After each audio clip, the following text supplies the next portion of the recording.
Біздің қоғамда жылы жүзді, жақсы сөзді болу қымбатқа түсіп тұр. Әлеуметтік желіде әртүрлі бейне жазбаларға адамдар ауыр айып тағып, балағат сөздерін, тіпті қарғыс сөздерін қарша боратып жататын ащы да болса ақиқат. Тіпті қателескен адамның өзіне жақсы сөзді айтып, оның дұрыстап алуға болатындығын білуіміз керек.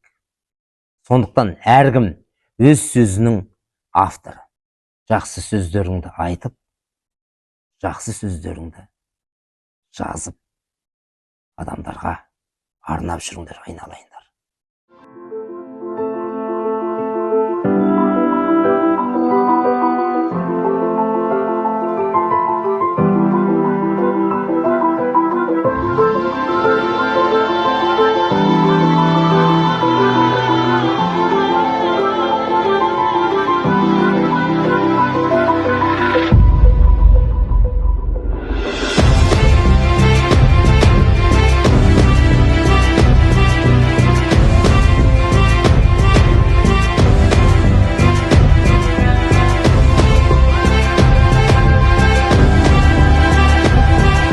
Жылы сөз адамдарды қуантады.